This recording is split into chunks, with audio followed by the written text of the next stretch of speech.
ఆ మనిషి గుర్తు రాగానే మొట్టమొదట గుర్తొచ్చే అంశం ముఖం నిండా చిరునవ్వు.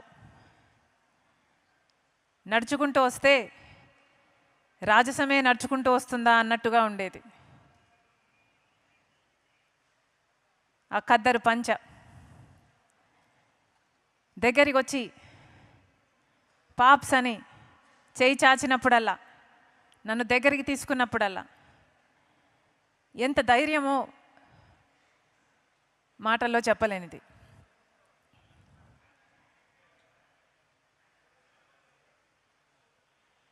రాజశేఖర రెడ్డి గారు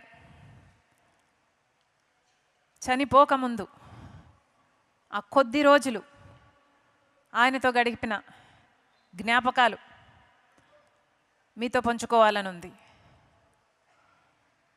ఆ కొద్ది రోజులు ఆల్మోస్ట్ నాన్నని నేను కలిసిన ఆఖరిసారి కావచ్చు. ఆ రోజు కలిశాను, మరుసటి రోజు నేను బెంగళూరుకు వెళ్ళిపోవడం జరిగింది. ఆ రోజు రాత్రి నేను కలిసినప్పుడు నాన్న మాట,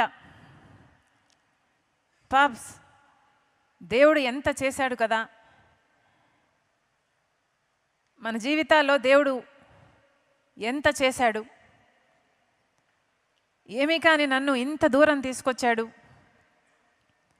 ఇంత సాధింపచేశాడు, ఈరోజు ఇంత చెయ్యగలిగాము అంటే, ఇంతమంది జీవితాలలో వెలుగు నింపగలిగాము అంటే దేవుడు నిజంగా ఎంత గొప్పవాడు,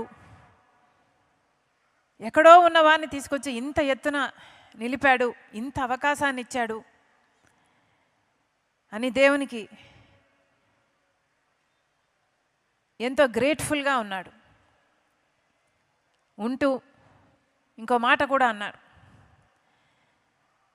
పాప్స్ నా జీవితము జలయజ్ఞాని కోసమే దేవుడు పుట్టించాడేమో, జలయజ్ఞం నేను చేయగలిగితే నా జీవితం, నా పర్పస్ నేను ఫుల్ఫిల్ చేసిన వాడిని అవుతాను.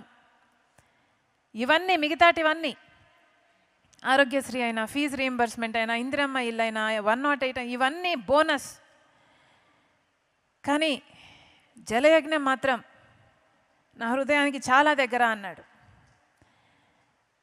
ఆ విషయం నాకే కాదు, క్యాప్టెన్ మామ కూడా, కేవీపీ రామచంద్రరావు గారికి కూడా బాగా తెలిసిన విషయం. ఎందుకంటే ఎలక్షన్లో కౌంటింగ్ జరుగుతున్న సమయంలో నాన్న చాలా టెన్షన్ పడ్డ